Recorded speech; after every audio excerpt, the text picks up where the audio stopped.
আমার আজকের রেসিপি বো গজা।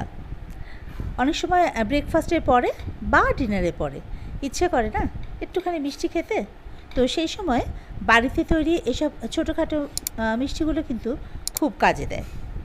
আর এগুলো তৈরি করে ঠান্ডা করে যদি এয়ারটাইট কন্টেনারে রাখা যায় তাহলে কিন্তু 3-4 দিন অবধি খুব ভালো থাকে আর খুব ক্রিস্পিও থাকে। তো এরকম নিত্য নতুন রেসিপির আপডেট পাওয়ার জন্য আমার চ্যানেলটাকে অবশ্যই সাবস্ক্রাইব করে বেল আইকনটা কিন্তু প্রেস করে দেবেন। তো চলুন দেখে নেওয়া যাক এই বো গজা করতে আমাদের কী লাগছে। আমি নিয়েছি মেজারিং কাপের 1 কাপ ময়দা। এবারে এর মধ্যে নেব আমি অল্প 1/4 টিস্পুন মতো একটু নুন, যাতে টেস্টটা ব্যালেন্স করা যায় আর কি। এবারে এতে দেব আমি 4 টেবিল স্পুন সাদা তেল আর 1 টেবিল স্পুন ঘি। আপনারা চাইলে পুরোটাই ঘিতে করতে পারেন। আগেকার দিনে ঠাকুমারা বা দিদারা ওরা কিন্তু ঘি দিয়েই করতেন। তো এখন বাড়িতে ঘি তৈরি না করলে তো বিশুদ্ধ ঘি পাওয়া খুব মুশকিল, তাই আমি আর ওইদিকে যাইনি। আমি তেল আর ঘি মিশিয়ে এটাতে ময়ান দিয়ে নিয়েছি।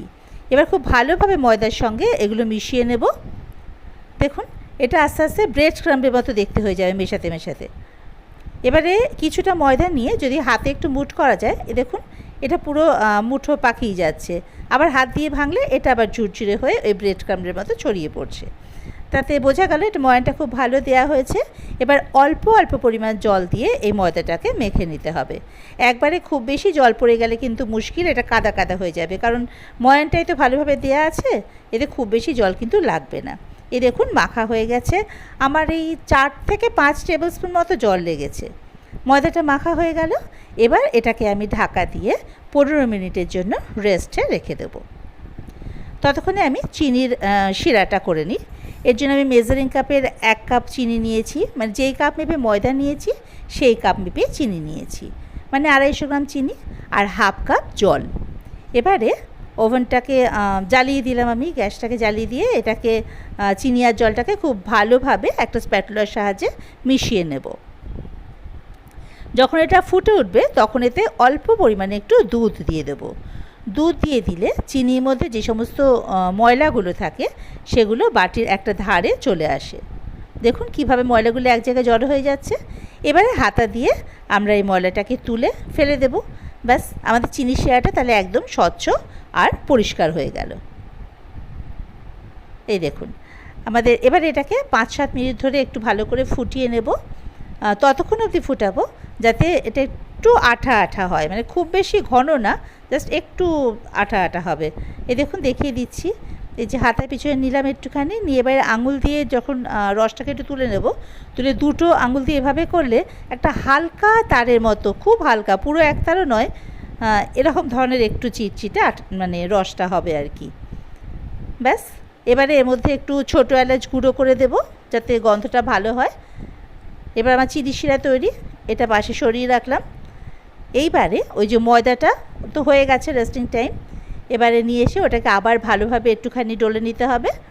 এবারে এই ময়দা থেকে ছোট ছোট লুচি, যেভাবে আমরা লেচি কাটি সেভাবে ওই আকারে লুচির আকারে লেচি কেটে নেব। এই দেখুন এবারে এর থেকে এক একটা লেচি নিয়ে হাতের সাহায্যে একটু গোল গোল চ্যাপটা চ্যাপটা ওই প্যারার মতো আকারের গড়ে নেব। পুরো ময়দা থেকে আমি এরকম প্যারা আকারে গড়ে নিলাম। এই যে দেখুন এভাবে করে পুরো ময়দা থেকে গড়ে নিতে হবে আর কি, যেটা আমি করে নিয়েছি। এবার একটা বেলুন চাকি নেব। এবার অল্প একটু তেল ওই চাকিতেও মাখিয়ে নেব, আবার ওই বেলুনেও মাখিয়ে নেব।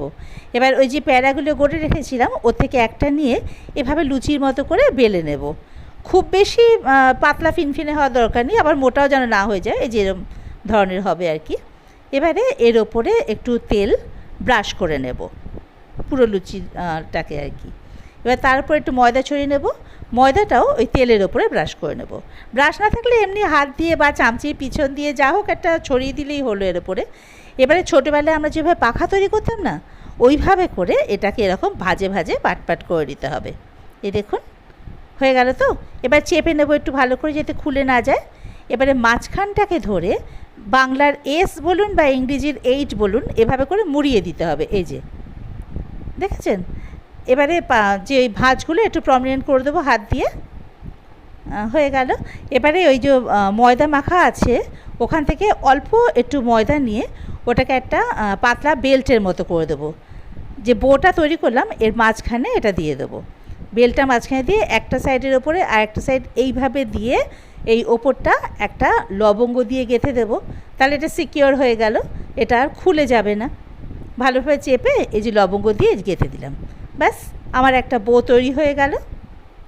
দেখুন বো রেডি। এটা আবার খুলেও যাবে না যেহেতু লবঙ্গ দিয়ে গেঁথে নিয়েছি। এইভাবে করে সমস্ত বোগুলো আস্তে আস্তে তৈরি করে নেব। দেখুন আরেকটা এই যেভাবে এইটের মতো করে বা চারের মতো করে পেঁচিয়ে নিয়ে এই যে একটা বেল্টের মতো করে তৈরি করে আবার সেটাকে ওই মাঝখানটা পেঁচিয়ে তারপর লবঙ্গ দিয়ে গেঁথে দেব। ব্যাস এভাবে করে সমস্ত লেচিগুলো থেকে বউয়ের আকারে গড়ে নেব।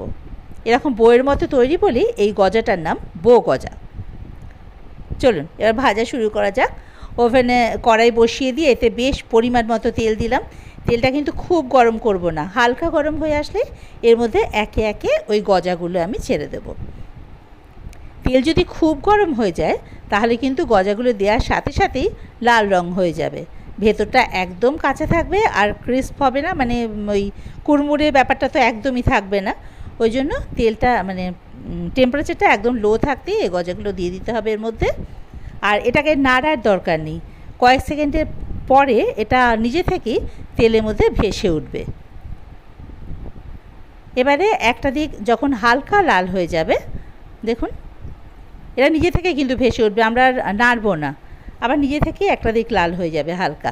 দেখুন এই যে হালকা লাল হয়ে গেছে। এবার এগুলোকে আমরা উল্টে দেব, বেশি নাড়াচাড়া করার প্রয়োজন পড়ে না। ব্যাস এবার এই পাটটাও ওরকম হালকা লাল করে ভেজে নেব। দেখুন আমার ভাজা হয়ে গেছে। এবার এগুলো একটা এরকম হাতার সাহায্যে তুলে নেব যাতে তেলগুলো পুরো ছেঁকে নিচে পড়ে যায়। এবারে এটা ওই যে চিনির শিরাটা তৈরি করে রেখেছিলাম তার মধ্যে ডাইরেক্ট দিয়ে দেবো, মানে গরম অবস্থাতেই। চিনির শিরাটাও যেন গরম থাকে, ওটা যেন ঠান্ডা না হয়ে যায়। ওর মধ্যে এবারে ওই গজাগুলো দিয়ে দেবো। ওটা ভিজুক 30 সেকেন্ড মতো, বেশি ভেজার দরকার নেই। ততক্ষণে আরেকটা লট গজা আর কি ভাজতে বসিয়ে দিই। ভাজাকে কিন্তু আবার তেলের টেম্পারেচারটা একদম লোতে নিয়ে যেতে হবে, নাহলে কিন্তু এটা ভালো হবে না। তো এভাবে করে এটা ভাজা হতে হতে এটা দেখুন হয়ে গেছে 30 সেকেন্ডের মধ্যে এটা মোটামুটি রসটা ঢুকে যায়। খুব বেশি করে রাখার ম্যাক্সিমাম 1 মিনিট। যাই হোক হয়ে গেছে। এবার এটাকে তুলে আমরা অন্য একটা পাত্রে নামিয়ে দেব। দেখতে একদম বউয়ের মতো হয়েছে না, এই জন্যই এর নাম বউ গজা। খেতেও কিন্তু ভীষণ ভালো লাগে। তো যাই হোক আমার বউ গজা রেডি। এভাবে দেখুন প্রত্যেকটা গজা আমার ভাজা হয়ে গেছে। এবার প্লেটে সাজিয়ে দিয়ে ব্যাস রেডি খাওয়ার জন্য। এখন এটাকে ঠান্ডা করে এয়ারটাইট বক্সে রেখে দিলে 3-4 দিন অবধি খুব ভালো থাকে এই গজাগুলো।